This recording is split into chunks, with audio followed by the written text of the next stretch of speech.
Hello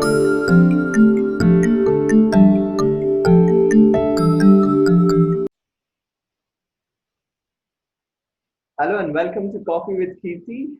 Today we have an awesome personality, somebody who has been in the corporate for more than 22 years. She's a person who is adventurous, I would say. I have talked to her and she has done a lot of adventurous things. We'll go in details about that, but she's got 22 years of corporate experience with some of the awesome companies like Amdocs and Sapient, and especially with Satyam. We'll talk about how she handled the crisis at Satyam also. But more than that, what we want to talk about now today is her entrepreneurial journey, where she has started a company called A Buzz Company, where she does a lot of PR, a lot of marketing, and she helps a lot of brands to make a lot of money, because she makes a lot of money, and we'll know how that she does, right? And she also is the editor in chief of an organization called Creative Bharat, and she started something called Startup to Stand Out when our very beloved Prime Minister Narendra Modi ji started the startup campaign in India. So we'll talk about all of this. Her name is Manjula Nairr. Manjula, welcome to Coffee with Keerthi. How are you doing today? I'm fine, Keerthi, and thank you so much for having me on your show, Coffee with Keerthi, and thank you for sending me the coffee. Thank you for being here, Manjula. So what we'll do is we'll directly dive into questions now.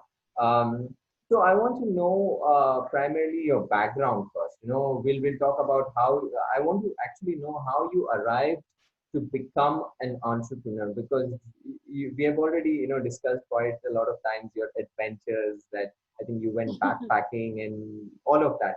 Can you give us a little bit of background about how it all started and how you started the company A Buzz company? Sure.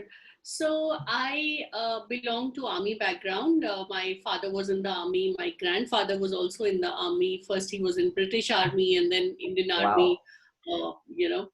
After independence. Okay. So I come from the region of Jammu and Okay. Punjab. So we are Dogras, Okay. and typically you must have heard of Dogra regiment in the army. So, Yes. we uh, Yes.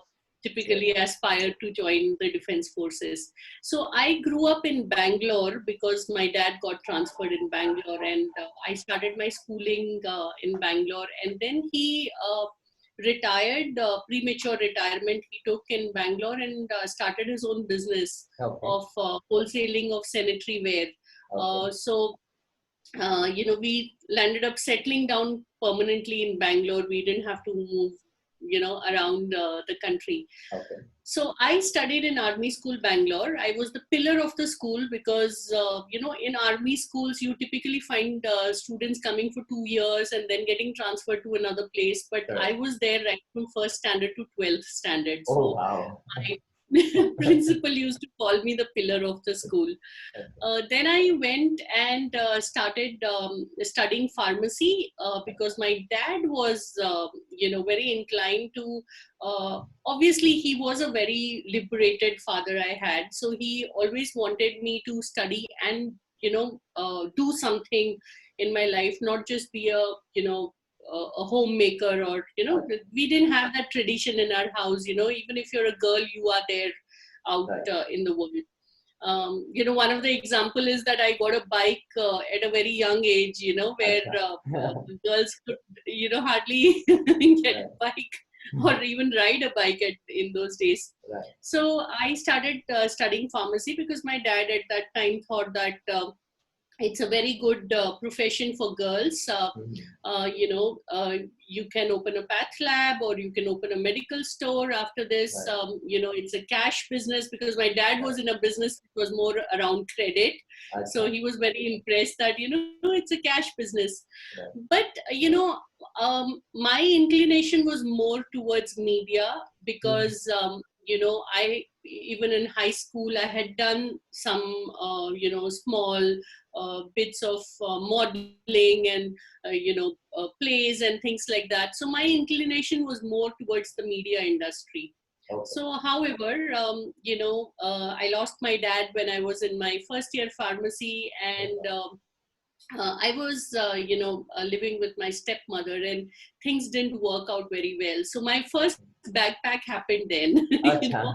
I literally, I literally packed my bags and I left Okay. her home. Okay. And with absolutely no completion of degree or qualification, I was out, Wow. on the road, creating a career for myself. And more than career, it was like livelihood. I have to earn and eat as well, right? Right. So I chose media industry. I started assisting an event management company. Okay. I started doing fashion choreography. I started organizing fashion shows, and Bangalore was, in those days, was booming with these things. Right.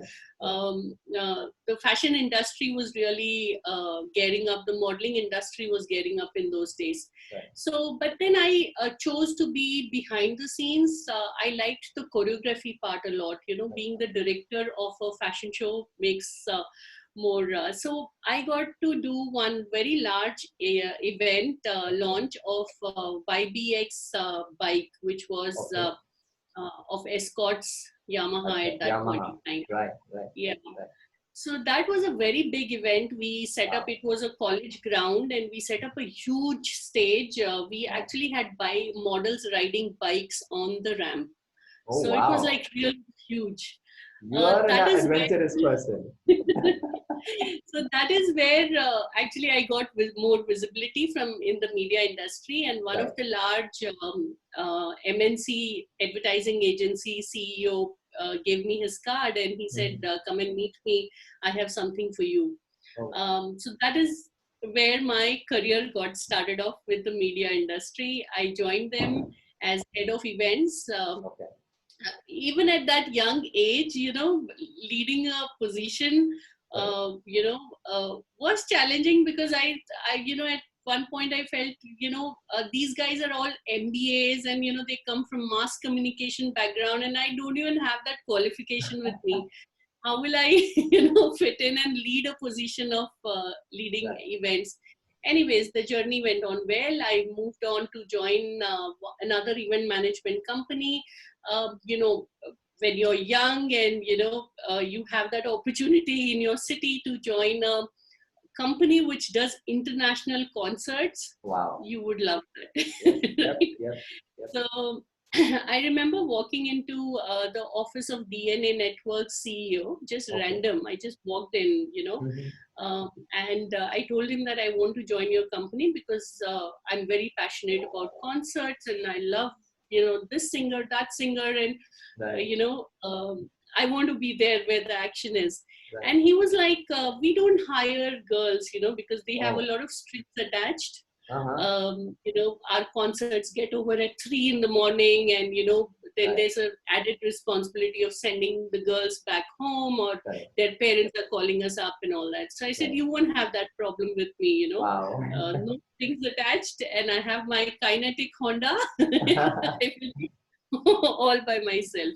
Okay. So that gave me a lot of exposure to international concerts. I worked on Richard Clayderman, Michael Learns to Rock, Oh, wow. your, Backstreet Boys, Ronan Keaton. Then Wow. we had the 2000 Millennium, event, which was artist event from all across the globe. We had Nice. No Doubt, we had Savage Garden, and I don't know Oh, who all. wow. You're making me nostalgic.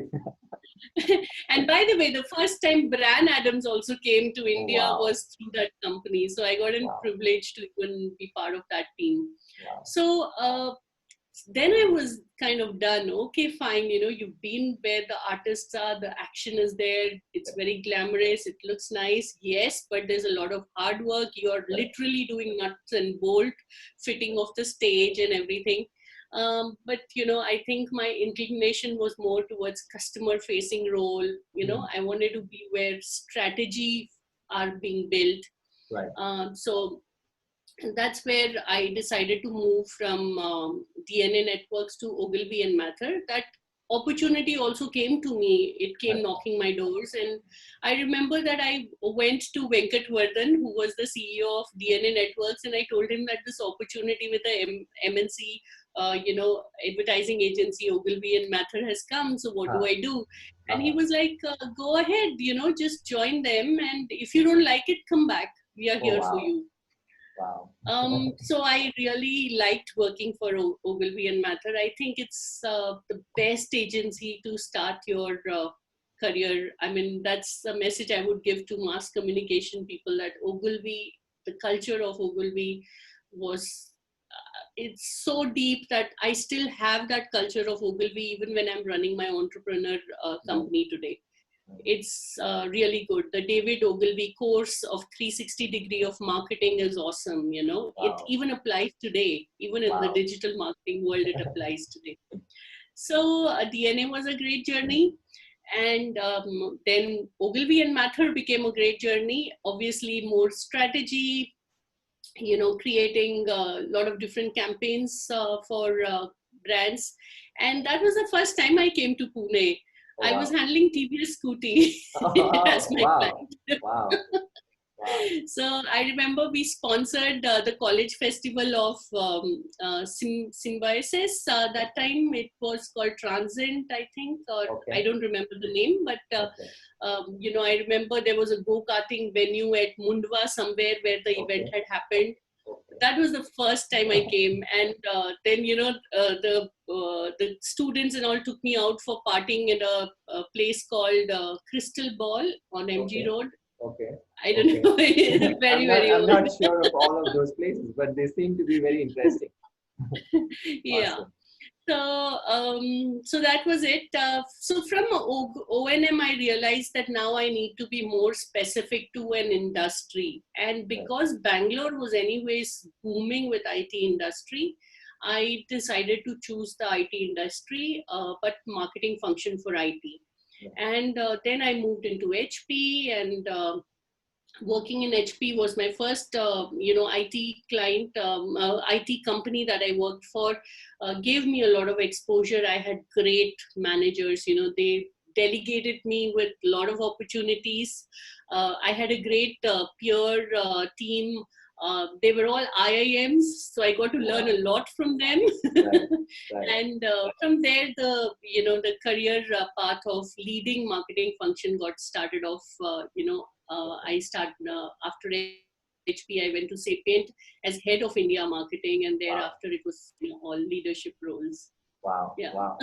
So much adventure. I mean, how does one just leave everything and go backpacking, and the story about just going randomly to DNA and just saying I want to work, and all of that is it talks a lot about the courage that you have, and there has been always in India it has been like women are not supposed to do this and not supposed to do that, and you've always kind of overcome that so easily. I think it comes to you very naturally, right? So I want to understand now about your company. You run a company called A Buzz Company. I want to our audience, please tell us, what does A Buzz Company do?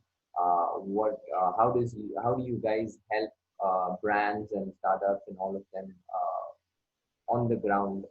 What is it that you guys are doing? What's amazing about A Buzz? Sure. So after 22 years of marketing professional journey, I decided that I need to come up with a company which can start outsourcing marketing function to those companies who cannot afford large marketing functions in-house, or they cannot afford to hire very experienced and qualified marketeers.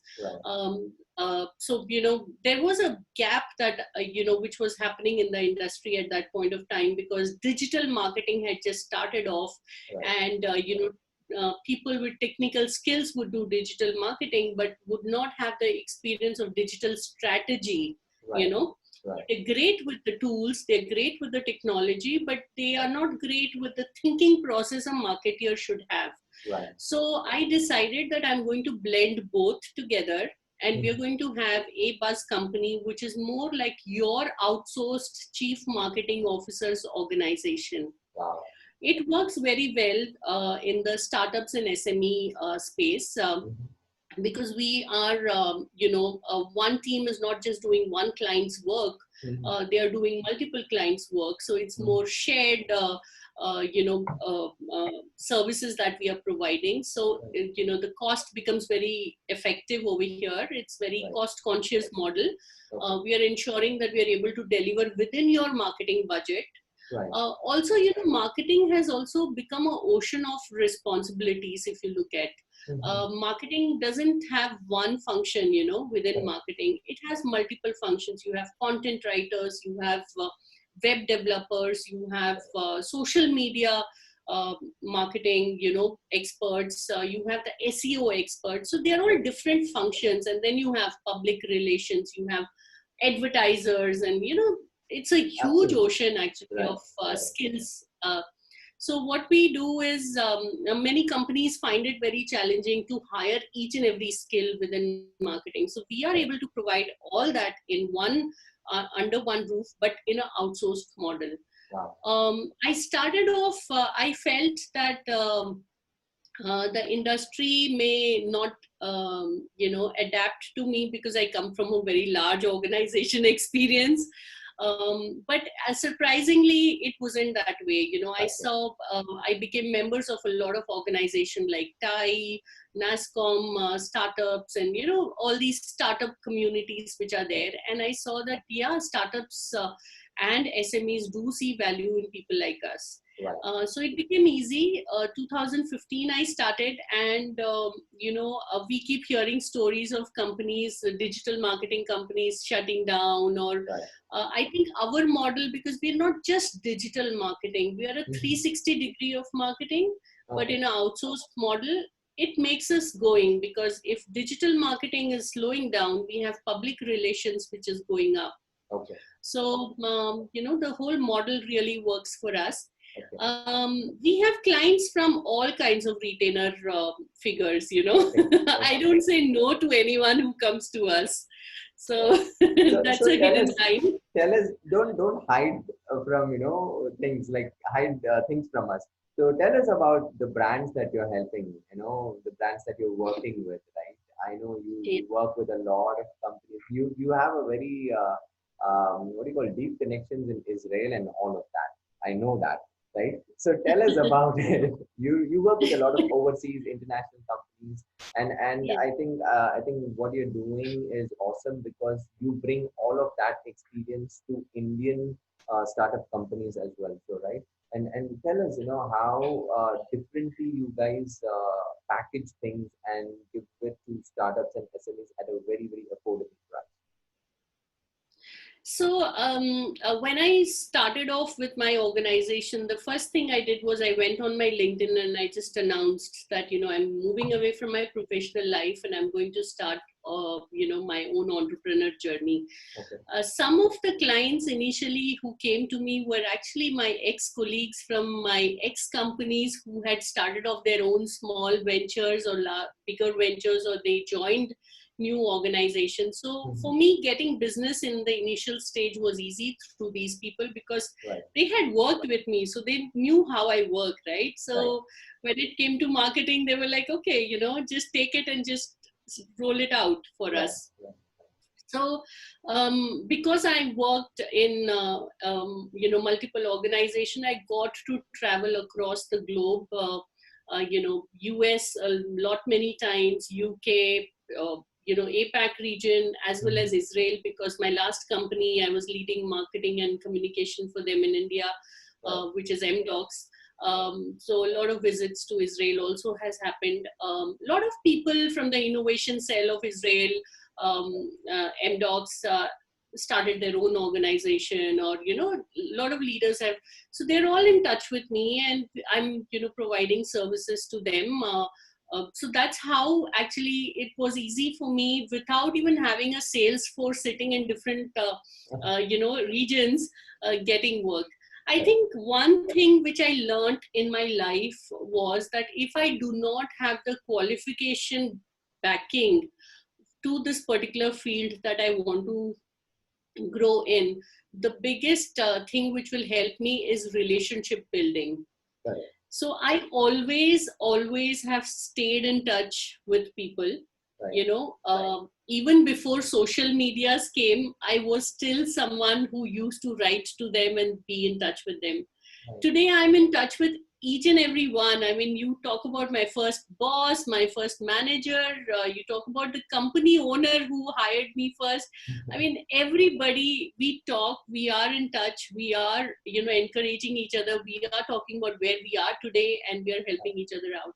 So I think that is the biggest thing which I learned in my life, that if I cannot elevate my qualification degrees to, you know, Right. what I'm providing, I think the biggest asset for me will be to keep networking and keep in touch with people. You know, how many ever years pass by, you know, we need to be in touch. Right. So that really helped me when I started off my entrepreneur journey. It was easy. I was so active. People knew me.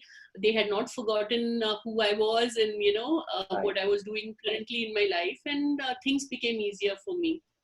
I remember one of the client which came to me when I started my entrepreneur journey was someone who was in a different section of Army School, Bangalore, in Oh, wow. 7th standard, I think.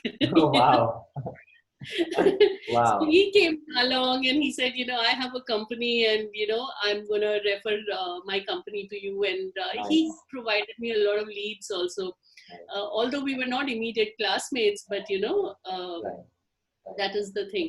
So I think that really helped, and you know, the journey. Yeah. So I think, you know, you're a really very good networker that we all know in the ecosystem. We all know, everyone knows who Manjula is, and you are more of a collaborator. Also, you try to look for synergies with a lot of people, and you make sure that you add value to their work, and also you're always looking for something mutual as a win-win, you know, situation, all of that.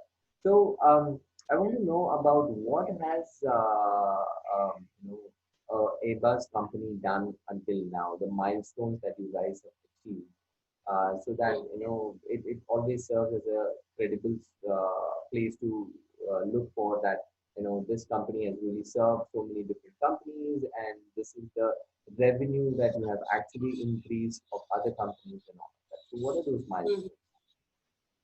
Sure. So, you know, we've worked with different verticals of industries. We've worked with schools, preschools. We've worked with doctors, lawyers, so, you know, professional services.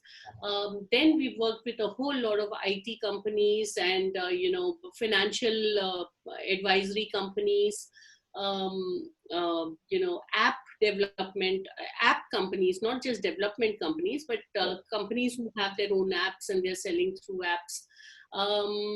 We've worked with a lot of institutions, you know, education institutes. So I think we have a skill today in my team. We have a skill of working with different varied industries. Okay. You know, we were handling, we were the chief marketing officers for a very large um, um, cancer center hospital in US, where we were managing the LinkedIn profiles of the doctors and things like that. So you know, today my team has become very, very mature in handling any industry. So that's why, you know, anyone who walks to us, we have a solution for them. I mean, you could be selling anything and we will tell you how to sell it more effectively. Wow. We will tell you where your target audience are. So we are more into strategy. We work more, you know, from the beginning, we actually put a strategy in place and then we start implementing the strategy, which helps our clients to actually think outside the box, you know, because till now the client is very passionate about what he is built, and he thinks that, yes, there's a market, but he doesn't know the reality of the other side. So we are people who actually bring that. Now, when people say marketing, you know, everybody thinks, oh, it's just digital marketing, it's just advertising, whether it is digital ads or whether it is TV ads or billboards or whatever, or PR, you know, okay, fine, coming in media. but we go deeper into it. We work on white papers, we work with analysts, we try and bring more intelligence into marketing for our clients.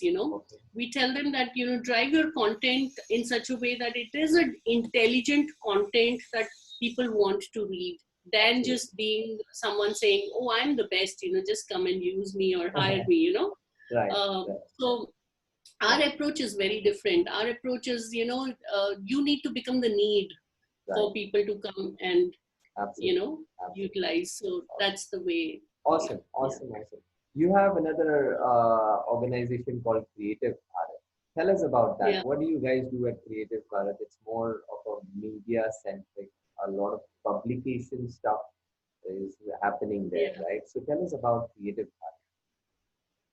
So I was in Amdocs 2014 when our Prime Minister PM Modi got elected, and it was his first Independence Day speech, and I think everybody remembers that, where he spoke about Make in India, right, in a big way. Right. And that night, I mean, I obviously didn't see the live speech, but I saw it later, and that night I decided that, when there is a leader with that vision, I'm not so much into politics. And, I really liked this man's speech. He really empowered and encouraged some of us with even his words. Absolutely. And I felt that, when a person like that has a great vision, and he's somebody who's really talking about it in front of such large audience, saying that, let's all join together to make this vision a big, mission for our visibility, India's visibility in the global landscape. I thought that people like me who have, achieved so well, and these are, those days of Amdocs when I was really high flying in my life, a great pay package, a great life, great role that I had got, because I always wanted to do marketing, and I was leading them for marketing and communication. It was like the best of life, best of time that I had. I used to literally fly in private jets with my Israeli bosses also. So I was literally high flying in my life at that point of time. And I decided that, people like us, what more, how much more are we going to go? Where am I going to go after this? I've reached somewhere where there's a satisfaction line, right? In my career and everything. So where do we go from here? So I think that fire of, doing something new, something exciting was somewhere there. And when Modi's speech came, I think the fire just came out. It said, wow, this is where you need to participate now. This is what you need to do.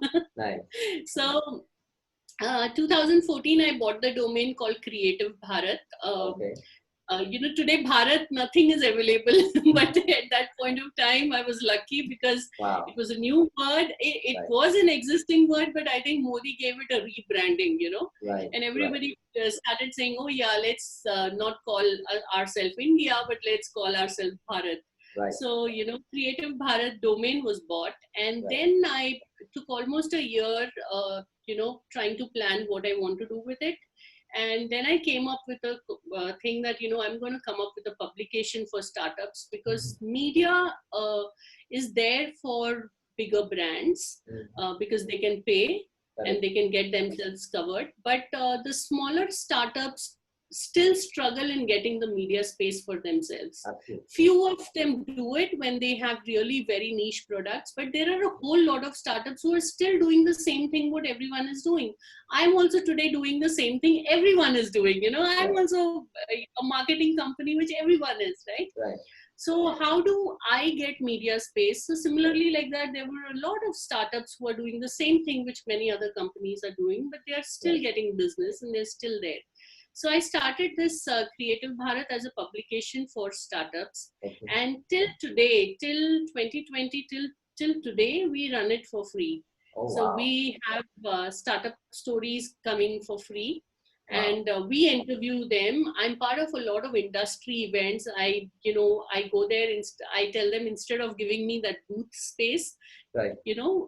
Give me a space under the staircase or somewhere which is more quieter so that I can set up my video booth there. Right. And I interview everyone, and not Wow. just the delegates or just the speakers of Right. the event, but also the audience. We talk about them, we talk about their companies, we talk Okay. about their visions and all that stuff. Nice. So today our YouTube channel is doing very well, Nice. without putting in a lot of effort. Right. And our publication is also doing very well. Awesome. Awesome. So that's more like a passion thing that, got started off. Now we also have, sorry. Yeah. Go now, ahead. now we also have Startup to Stand Out, which is more of a publication for international startups. We are trying to build a connection between Indian startups and international startups for knowledge sharing. Okay. We are working with a lot of different countries, startup communities, to see that we have cross-border knowledge sharing and elevating together in a global scenario.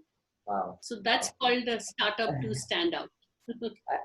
I think you like you already stated, it's a 360 degree approach that you guys have.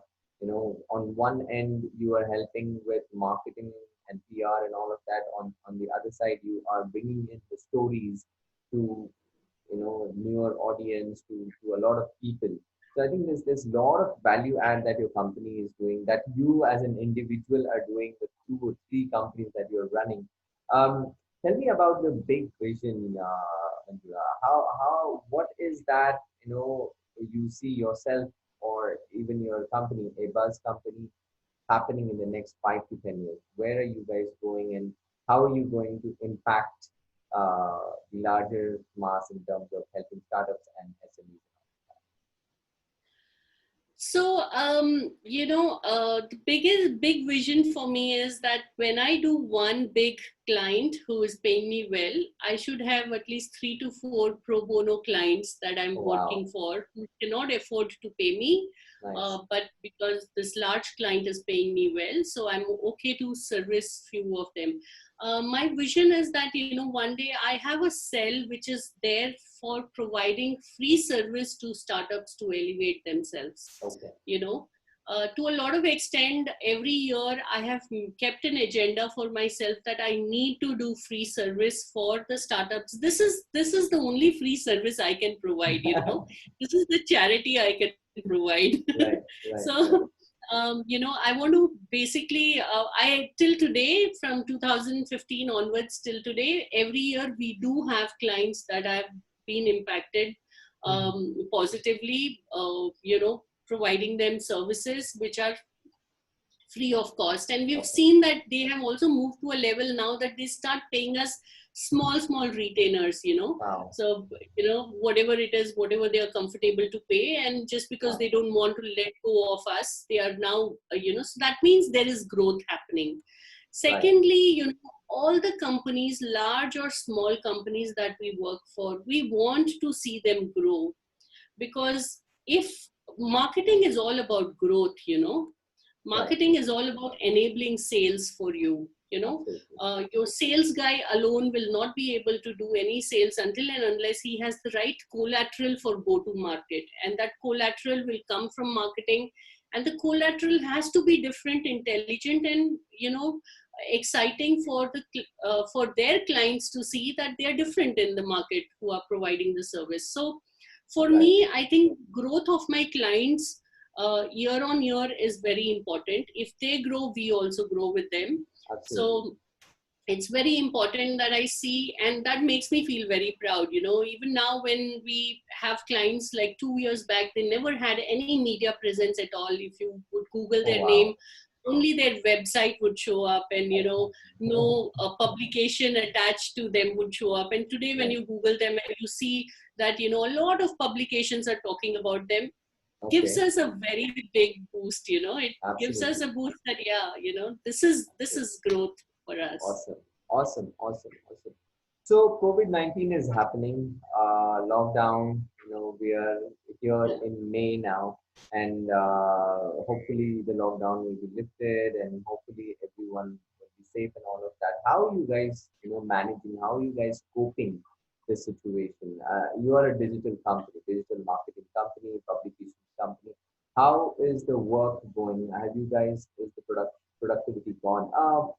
Are more people open to digital marketing now? What is Yeah.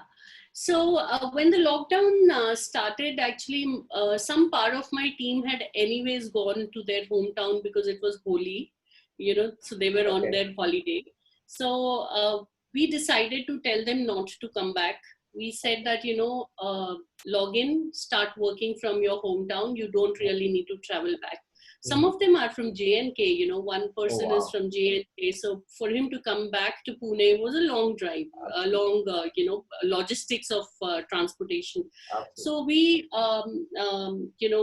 asked all our teams who were out, and the ones who were here in Pune, we told them that, if you don't have a laptop, you cannot work, please pick up a computer from the office and, just move to your hometown because, things are going to get bad. And, we don't even want you to be in the city alone.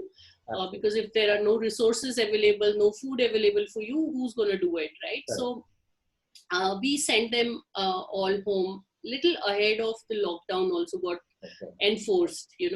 So I think we were following up on the news which was happening globally, and we did realize that this is going to happen. And we need to look at it. Also, the fact that we work with a lot of global clients, so we got a lot of information beforehand on what was happening, the pandemic, the way other countries are looking at it, and we would get it from the people sitting right in that country, right? So for us, it was not that, no, this is not a joke, this is not something we can think that, oh, it will just come and go. It is going to be there for some time. So that vision was already there. Through all this knowledge that we had.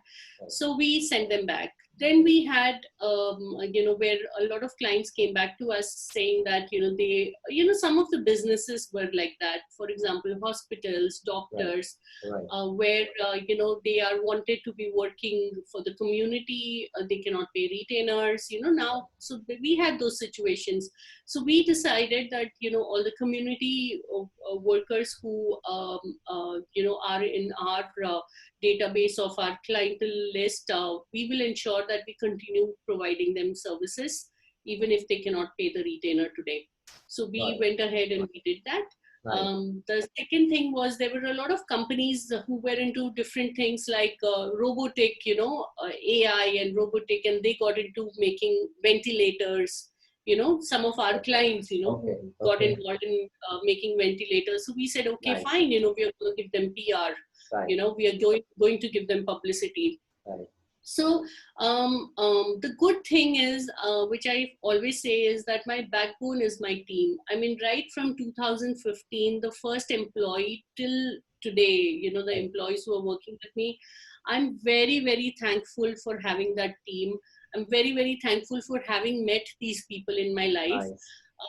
The minute we had a call and I told my team that, we may be losing some revenue. So how do we go about with it? Are you all logged in? Are you comfortable? Can you work? Or, all that stuff. And everyone, not a single person, in very few seconds, responded back saying, ma'am, don't shut the company down. We will work. Whatever you pay us, we will continue to work. So I'm really, really happy that, the family that I have is really someone who really stands up, So I'm really grateful for my team, which is there. Luckily, what happened during the lockdown is that before we used to only look at talent, which was only in Pune, and the talent which could come to our office premises in a particular location. People staying far away would not, even if they were talented and, we wanted them very badly, but they're staying so far away that they're going to be spending so much time on their travel, they would not join us. Today, with this lockdown, I've realized that we can acquire talent from all over India. Today, my web team is sitting out of Calcutta, my content writers are all over India, and they are the best ones. Today I can hire the best ones with this. So I think even if lockdown gets over, we may still have, when all this is over and we're back to normal life, I will still have the remote working model continued, to go with it. Awesome. And one comment on this, lockdown and economy slowdown. The economy was anyway slowing down before coronavirus came, right? So the economy down, the graph going down was not something which happened only because of coronavirus. Even before corona came, we were seeing a slowdown of economy worldwide. Right. So the biggest thing was I think this lockdown has made us now be more prepared to actually look at the economy slowdown. Had it happened, I mean, I'm not saying positive things about corona. I mean, corona is like really negative. It's very bad. It shouldn't have happened. But the lockdown actually is in a way preparing people to be sustainable, to be more wise in their spend as we move forward. People are going to ensure that they save money more than spending on unnecessary things in their life.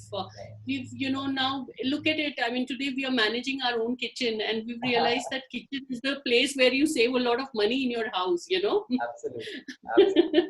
So a lot of positive things have also come out of this lockdown. The nature is coming back. You're seeing pollution going away. A lot of positive things have also come, and also we are now prepared.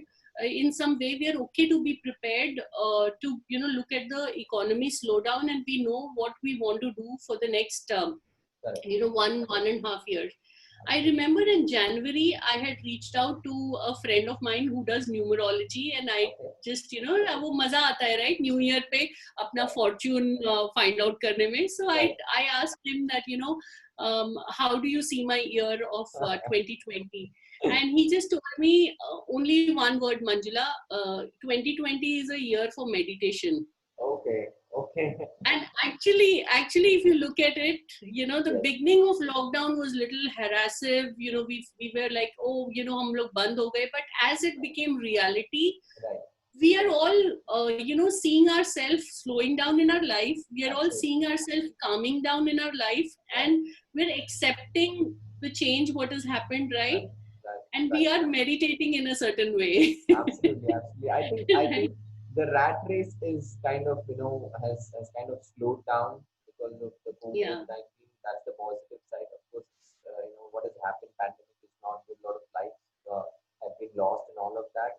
But for the people who are alive, and it's a good time to just kind of do introspection and try to understand that life is not all about running after a lot of things, material things. It's more about relationships, more about love, it's more about compassion, it's more about accepting that that's come to us now, accepting what is out there, and meditating and all of that. I think it's a way for spirituality also, a little bit of that. So I think it's good. Whatever is happening, like Bhagavad Gita says, whatever happens for good.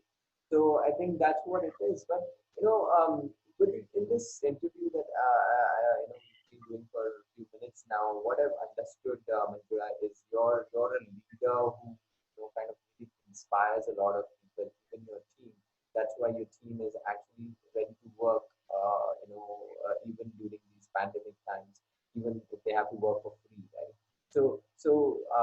And this inspires a lot of people. So I want to understand how, as a woman, being an entrepreneur, how difficult the journey has been, how challenging it has been. What are the mistakes that you have done, and mistakes that you've made, and what are the learnings from it? Because this information is important, because there are a lot of women, ladies who are watching this and who want to understand, if I want to be an entrepreneur, what is out there for me as a woman entrepreneur? What are the challenges that I'm going to be facing? So tell us about that and your learnings and how you cope with the challenges. Okay. So my learning was this, that See, when anybody is starting a business, it's always related to risk, right? Business karna risk wala kaam hai, right? This is what we've heard from our childhood, right? I mean, safe is doing a job, but business is risk, right? So when you have decided to take the pledge of getting into business, then please understand that the risk is there. Risk is always there. So when I got started off, the mistakes I made was, I believed in myself so much that, I'm a great marketer and I can really put down great campaigns and everything, which is good. I am capable of doing that. I can do that. But I was not a good recruiter. I have landed up, recruiting a lot of people who were not fit for my organization. They were great people, they were really good in what they wanted to do and what they would be doing today in their life, but they were not the right fit for my organization. So that is where in the first 2 years I saw a lot of revenue being drained out. That I was independently hiring, without any support. I was independently hiring people, and somewhere I was losing out on that particular. So that was a big risk. So then I decided that, okay, this is the learning period for me. If I'm not a great HR person, if I'm not a great recruiter, I cannot learn everything in my life, right? Absolutely. So why not get someone in who is good at this and then help me out? But then at that point of time, I was so, I had small clients, small retainers, plus the pro bono things happening. So I actually reached out to a friend of mine who was into resource management for a company, and I asked her to just give me, some time of her monthly calendar to just manage my resource management and just charge me for that much time. And she was very open for that, and she took in and she started helping me out. Today we've reached a point where we have our own people, we have different function heads and all that stuff. But at that time when I was starting off my business, I had to depend and ask people to help me out. So I think when you are starting your entrepreneur journey, always go looking out for people who can help. You may be rejected, there may be rejection not just happens with clients, rejection happens at every level. Sometimes you want to hire a talent who is very, very talented, and he fits your bill and everything, and suddenly you give them the offer and everything is good, and suddenly the guy turns around and says, I got another better offer than you from another agency. So it's part of the thing, right? Rejections are going to happen when you're doing business, but still within those rejections, there will be a lot of acceptances also happening when you are walking that path. So I think you should not stop. I have seen a lot of business people and entrepreneurs stop after they are being beaten down with rejections. If you're not going to walk more further, you're not going to get acceptance. So, please continue walking, because this is a risk that you wore, on your sleeves, and you started off as an entrepreneur. So that was my first learning. I did not give up. There were 2 incidents in this whole 2015 till now where I had reached the, the bottommost phase of my entrepreneur journey, where I had rock bottom, where I decided that, I am going to shut down, it was like that. But then, a lot of thinking and a lot of motivation from people around me, not only, my business associates or people outside like you, even my family members also motivated me. And they said that, my husband is a very big motivator, so he said, what is there to lose? I mean, a risk is a risk, just go ahead. I mean, when you've taken it, you complete it, So I started off again, restarted again, even when things were going down. Changes of strategy happens. The vision that you had, or the approach of your business that you had in the first year, today in 4-5 years, I see that the approach is completely different. Because I learned through the process, and now my approach is more mature and more better, because the learning has taught me a lot of things that I can improve. So that is one. I meet a lot of startups when I do startup mentoring sessions. I meet a lot of startups who have ideas and they have not implemented them yet, but they're looking out for funding. Right. So my I know.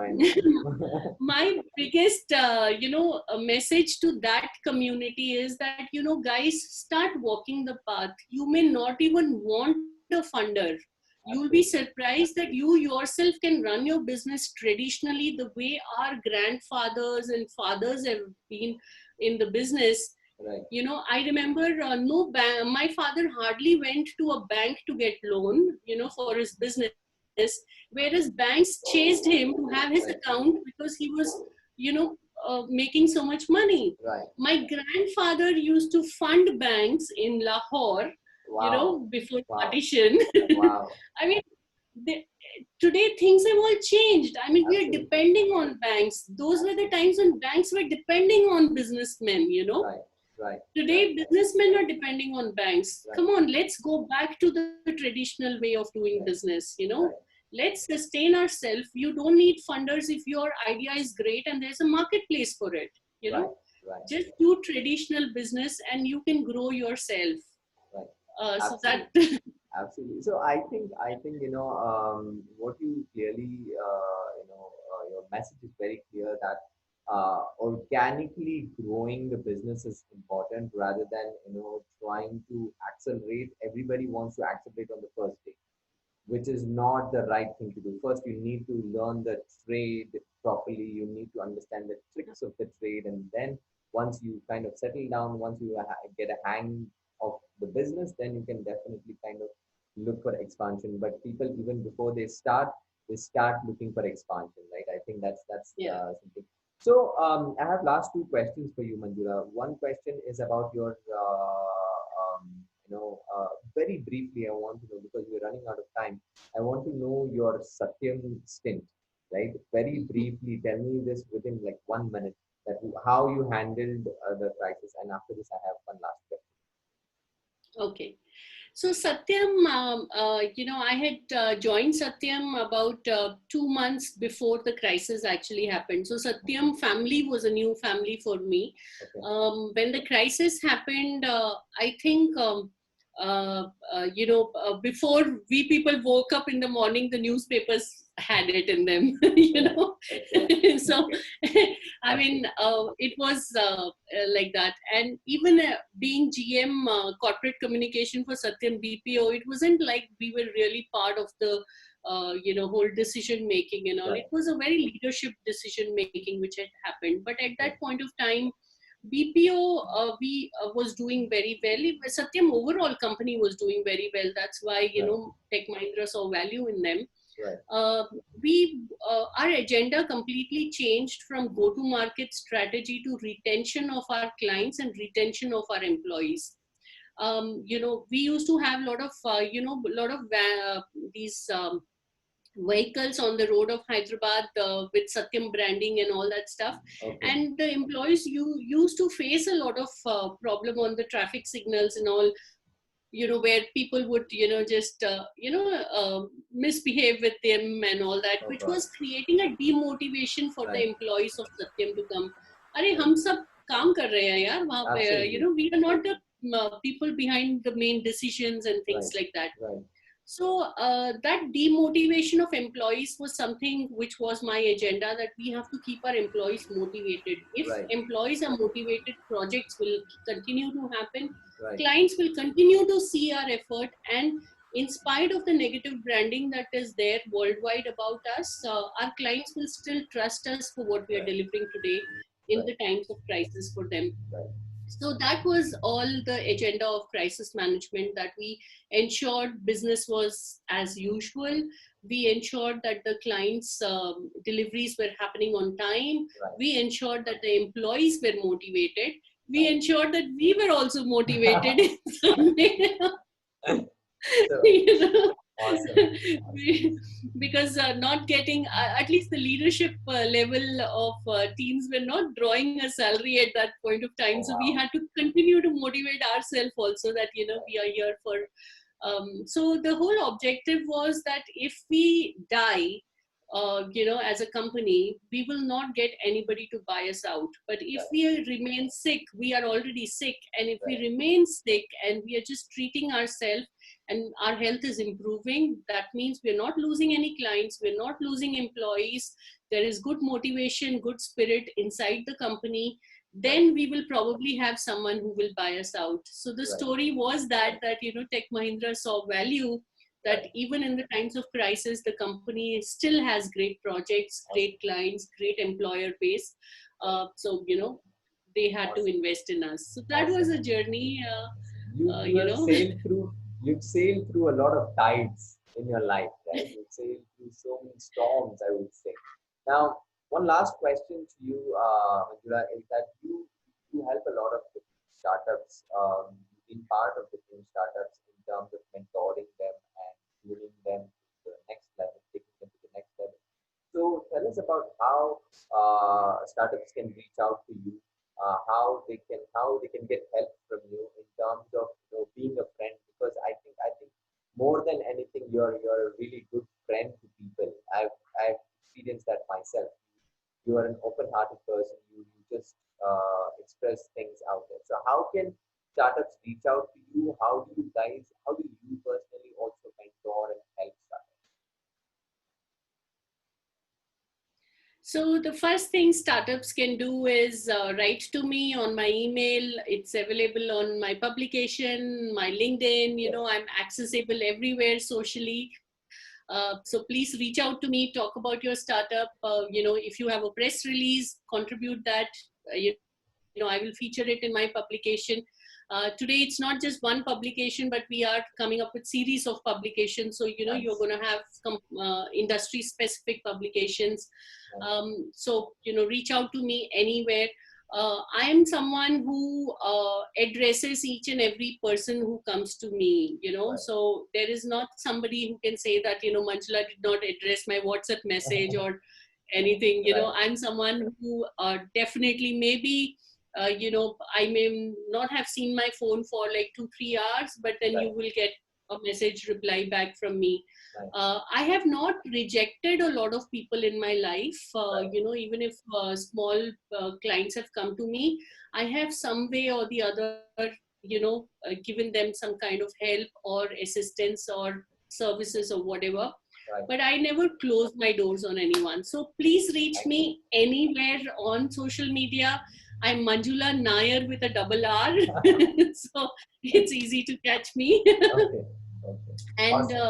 And just write to me, or you can reach out to Keerthi, and Keerthi is going to get you connected to me. Awesome. So what I'm going to do is, Manjula, I'm going to put a lot of information, links, and your email address and stuff in the description of this video, so it's easier for people to really reach out. Thank you so much for coming on Coffee with Keerthi. It's been a pleasure talking to you, and you have shared a lot of great information that will be useful to our audience. Thank you so much, Manjula. Thank you so much. Thank you.